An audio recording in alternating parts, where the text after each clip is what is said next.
e vamos ler o versículo 7, 8 e 9. Gênesis 39. Se tiver a revista, está aí na revista. E quem não tiver pela Bíblia, e quem não tiver a revista de Bíblia, pode ouvir a leitura da palavra de Deus. Glória a Deus. Vamos lá? Gênesis capítulo 39, versículos 7, 8 e 9. Aleluia. Vamos procurando. Gênesis 39, primeiro livro da Bíblia. Gênesis 39, diz assim: E aconteceu depois destas coisas, que a mulher de seu senhor pôs os olhos em José e disse: Deita-te comigo. Porém ele recusou e disse à mulher do seu senhor: Eis que o meu senhor não sabe do que há em casa comigo, e entregou em minha mão tudo o que tem. Ninguém é maior do que eu nesta casa, e nenhuma coisa me vedou, senão a ti, porquanto tu és sua mulher. Como, pois, faria eu este tamanho mal e pecaria contra Deus? Agora nós vamos dar um salto no capítulo 45, vamos saltar o capítulo 45, o versículo 4 e o versículo 5 da lição. Glória a Deus. Salta lá, capítulo 45, versículo 4 e versículo 5.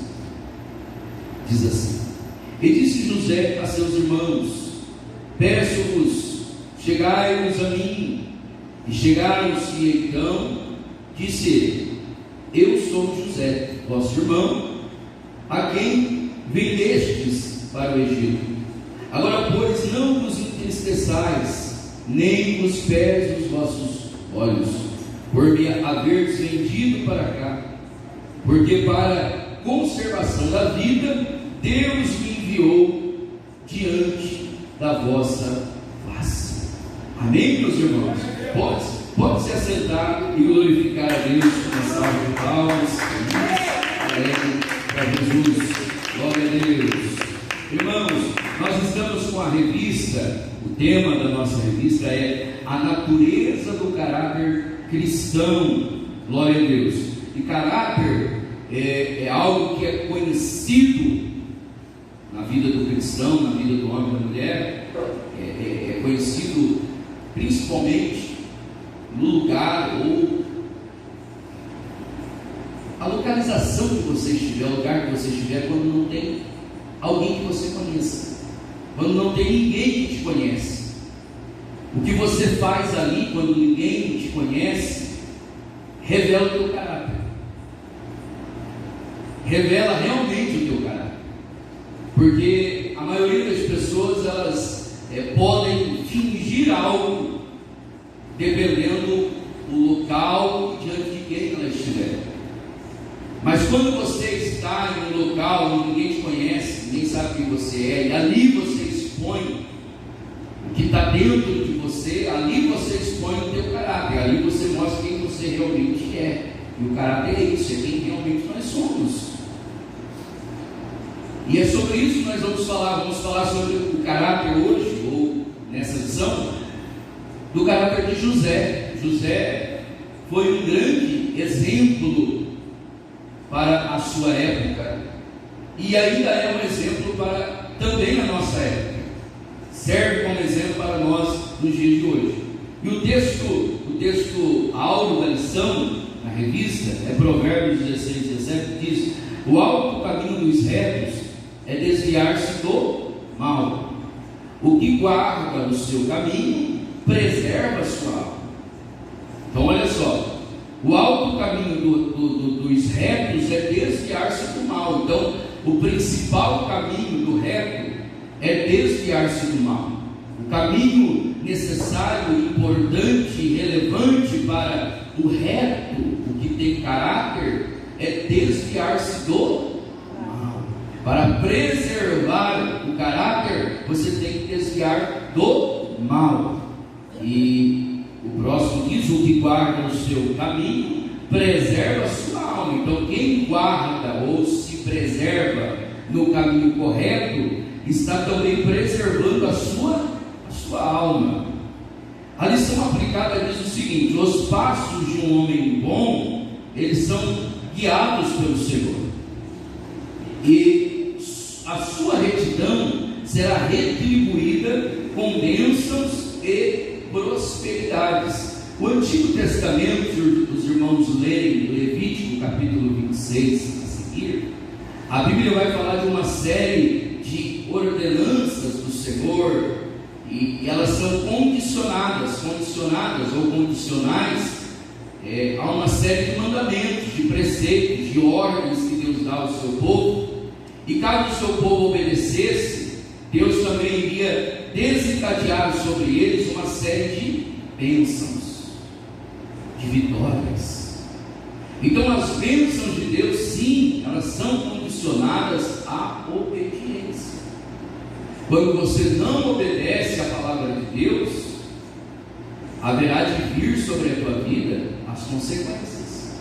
Então, para o obediente há bênçãos, para o desobediente há consequências.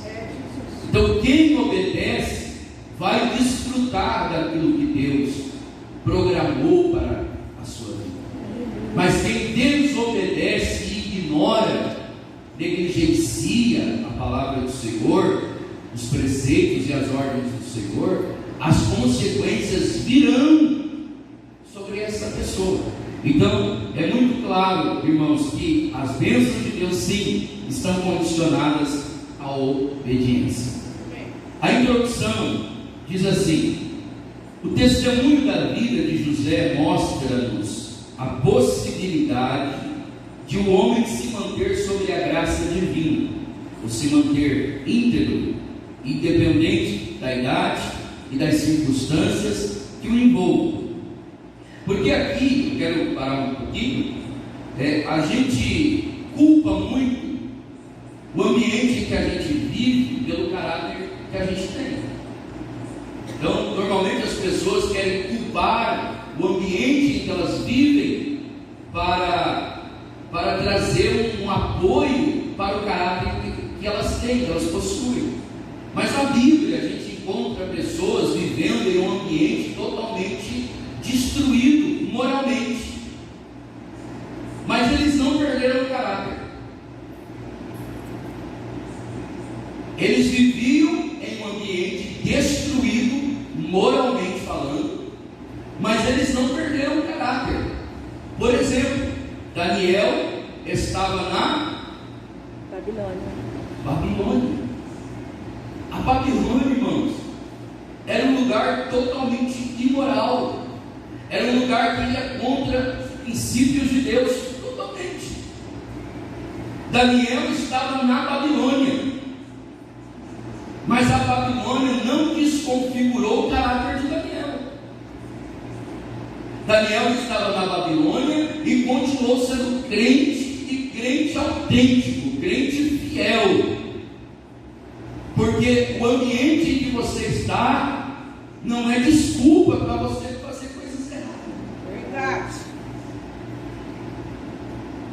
Então tem muita gente culpando o ambiente, culpando coisas, culpando objetos, quando na verdade o mal nunca foi objetos, nunca foi o ambiente, mas a própria pessoa que decidiu tomar aqueles objetos que não deveria, se infiltrar com o coração naquela situação em que não deveria.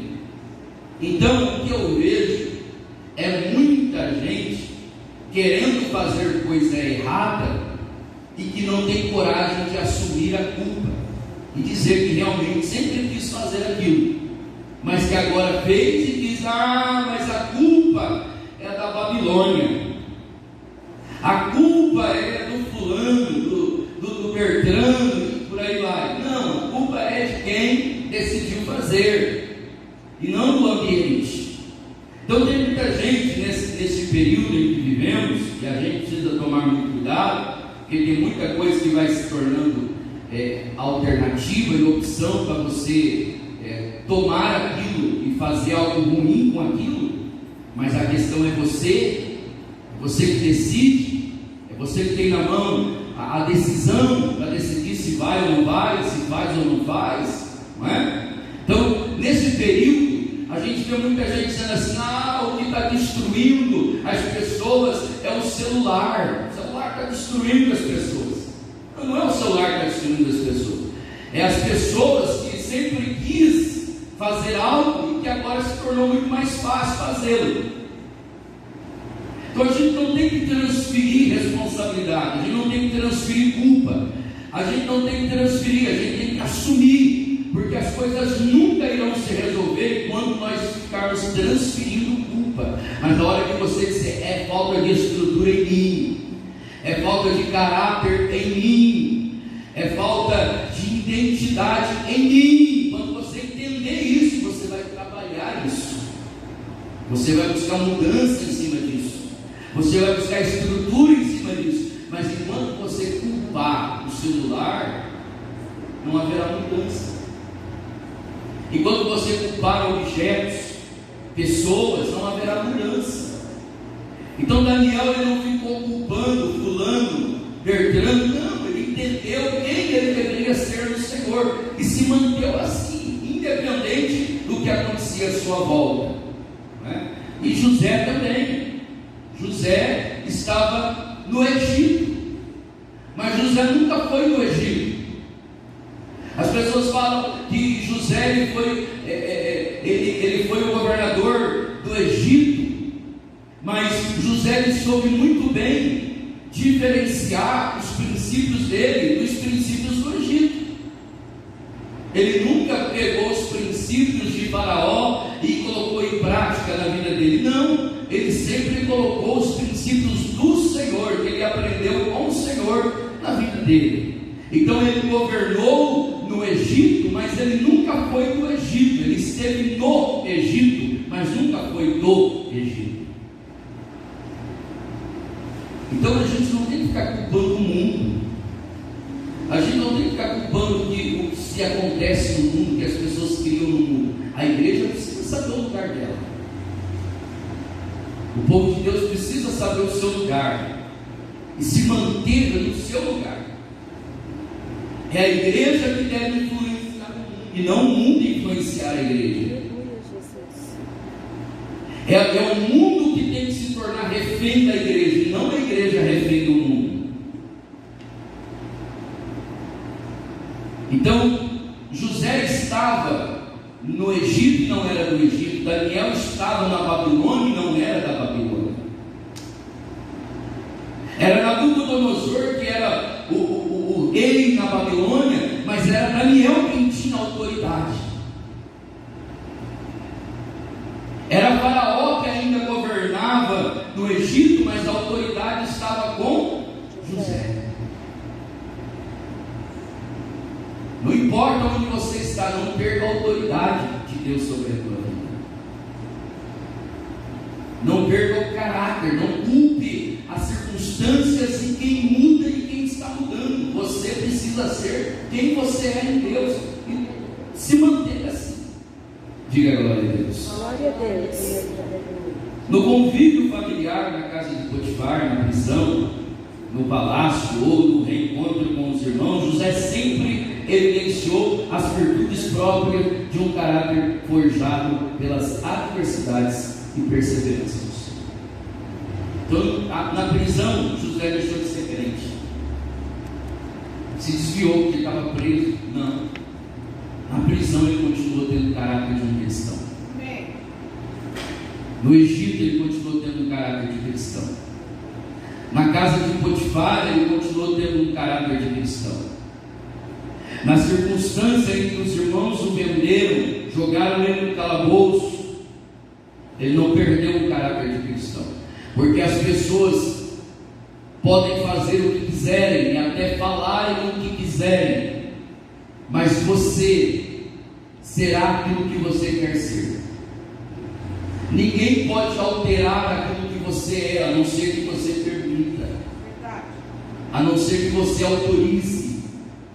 Mas não importa o que as pessoas vêm de lá para cá fazendo contra você, o que Deus espera é que você daqui para lá vá com a resposta certa. Amém.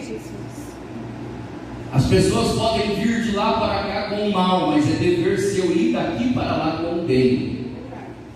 As pessoas podem vir de lá para cá sem nenhum caráter, mas você tem a obrigação como cristão de ir daqui para lá, mantendo e preservando o caráter de um cristão. E foi o que José fez. Vocês vêm de lá para cá para dar o que vocês têm, e eu vou daqui para lá para dar o que eu tenho. Judas vem de lá para cá para trair Jesus. Jesus vai daqui para lá dizendo: meu amigo. Porque ninguém pode alterar aquilo que você é, a não ser que você permita. Não importa o quanto estão tentando mudar você, você só vai mudar se você quiser, se você permitir. As pessoas são o que são enquanto querem ser, e elas mudam quando elas decidem, elas mudam. Então nós não temos que transferir culpa nem responsabilidade, até porque quem faz isso denota, mostra, revela o quão imaturo é. Quem transfere responsabilidade, não importa a idade, está revelando a imaturidade. Imaturidade não depende da idade, mas maturidade depende de quanto você foi capaz de contabilizar os seus dias e observá-lo de tal modo que você pôde alcançar um coração sábio e maduro. Salmos 90, versículo 12: ensina-nos, Senhor, a contar os nossos dias, de tal maneira que alcancemos um coração sábio. Gente que observa e contabiliza os dias, granjeia um coração sábio. Agora tem gente que vive o desperdício, ele desperdiça tudo, não contabiliza nada, não aprende com nada, não aprende com a circunstância, não aprende com os próprios erros. E imaturidade é você continuar errando os mesmos erros. Pastor, quer dizer que eu não vou errar mais? Não, estou dizendo que você pode até errar, mas vai ser um erro diferente, porque errar o mesmo erro é sinal de imaturidade. Tropeçar nas mesmas pedras é sinal de imaturidade. E quando Deus percebe que José não se tornaria maduro o suficiente para ser quem Deus queria que ele fosse, Deus arranca José das mãos de Jacó, porque Jacó estava mimando o seu filho. E gente mimada nunca será competente para administrar algo que Deus quer. Gente mimada não pode receber o novo de Deus, porque se receber, vai destruir o novo que Deus colocará em suas mãos. Deus não coloca vinho novo em odres velhos. Se você ler Levítico capítulo 6, versículo 10, o Senhor manda ao povo esvaziar os seus armazéns para receber o novo. E se eles não fizessem isso, Deus não mandaria o alimento novo, o mantimento novo para eles. Deus está dizendo que você precisa se desprender de tudo que lhe torna imaturo, para Deus colocar o novo nas tuas mãos. Se você continuar com o mesmo coração e Deus trazer de volta quem foi embora por causa do seu coração, ele vai voltar embora de novo. Deus quer transformar o teu coração para que quando a vitória chegar, você saiba administrar. Glória a Deus.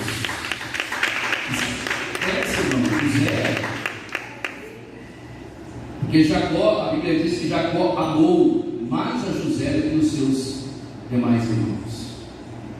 E essa desigualdade, ela começa a afetar a família.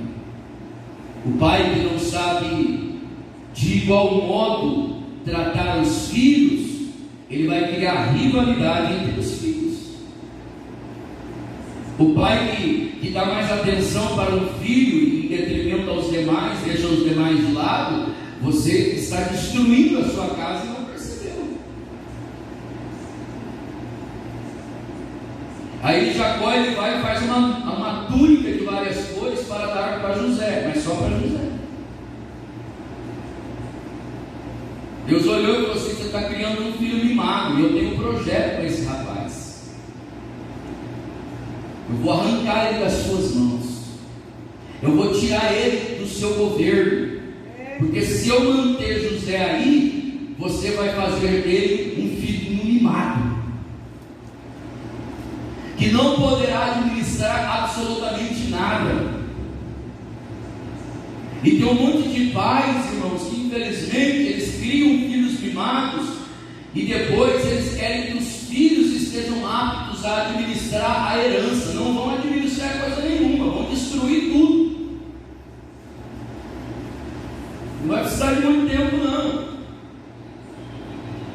porque eles mimaram os filhos, não ensinaram os filhos as dificuldades da vida, não disseram não para os seus filhos quando precisava dizer, e quando os filhos se deparam com a realidade da vida, eles se apavoram, se assustam.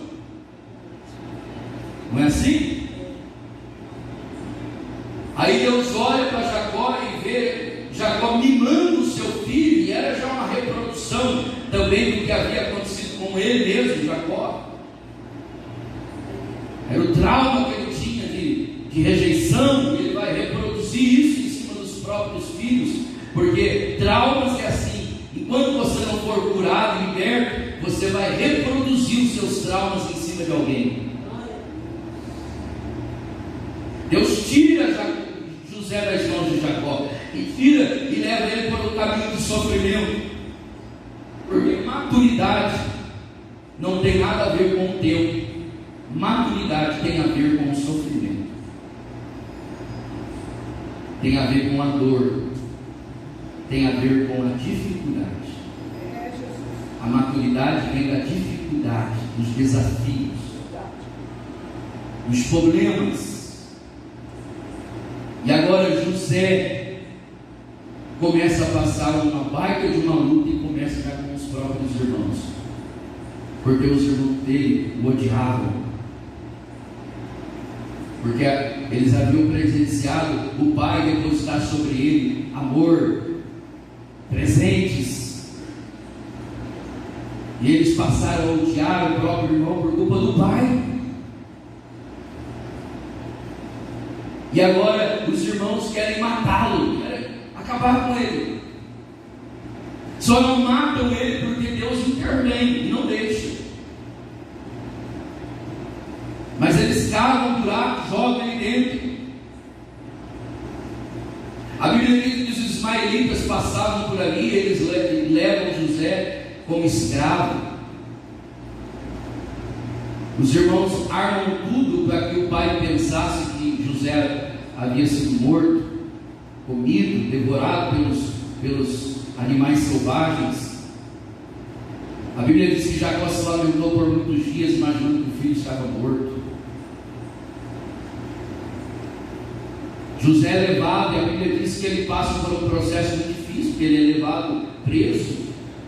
Depois, antes dele ser levado preso, ele é levado à casa de Potifar, e ali ele fica um tempo, ganha a confiança do seu senhor. Ele recebe uma oferta, foi o que a gente leu aqui no texto. Potifar, a mulher de Potifar tenta ter um caso com ele, mas José, ele nega, porque José, sobretudo, José tinha caráter. Ainda que Deus estava elaborando a maturidade, trazendo maturidade, estrutura para José, José tinha caráter, e ele não perde isso.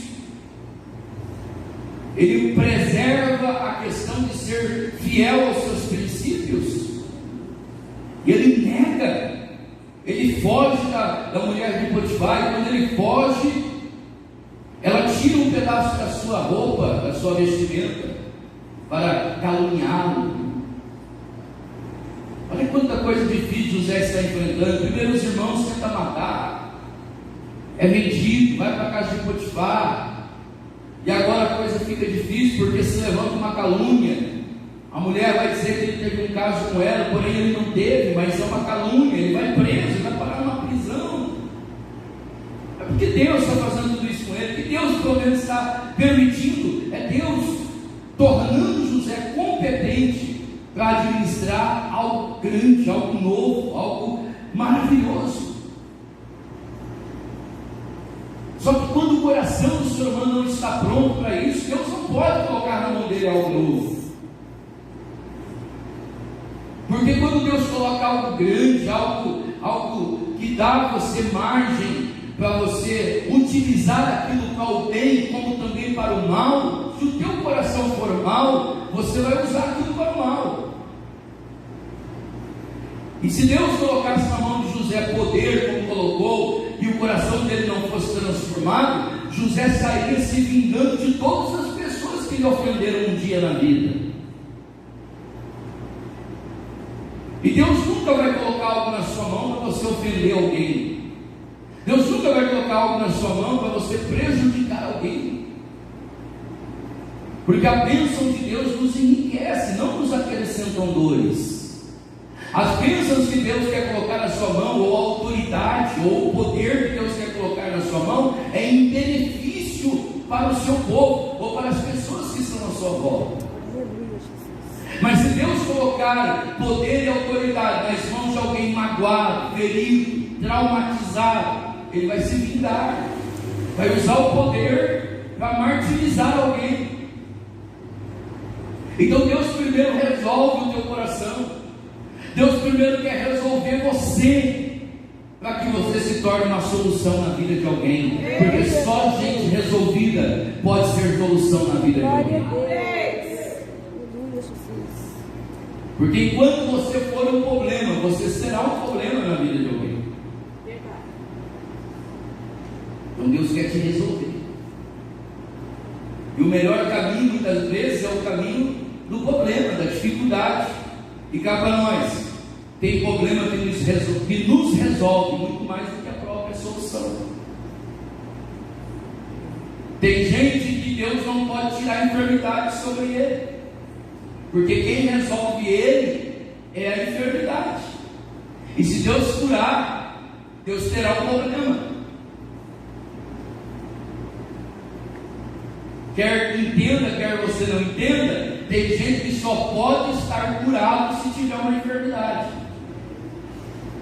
E se Deus tirar a enfermidade, ele volta a ser doente. Vocês não entenderam, né? Não. Eu vou dar um testemunho para vocês. Tinha um irmão na cidade de Baiti, um senhor de idade, ficou muito enfermo. De uma hora para outra, detectou uma doença terrível, e ele ficou paralítico. E as pessoas iam lá para orar, inclusive eu fui muitas vezes, inúmeras vezes estive com ele, criei um vínculo com ele, uma amizade, uma intimidade com ele muito grande.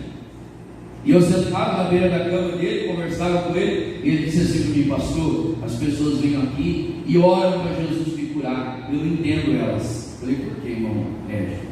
Ele falou assim: porque agora que eu estou curado, as pessoas vêm aqui orar para mim ser curado.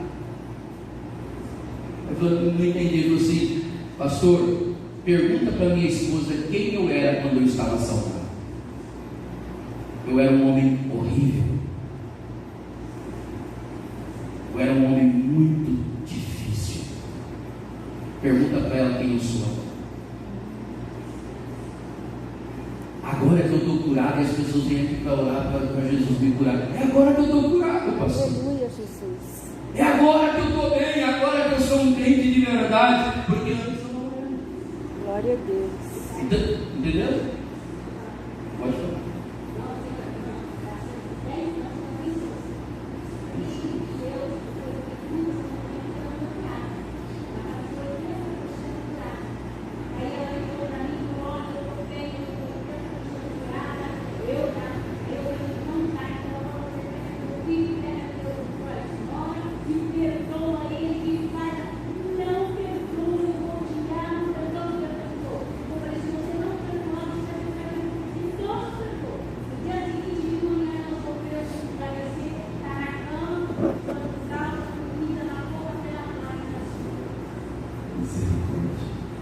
Pior ainda, pior é quando não há problema que resolva o problema da pessoa.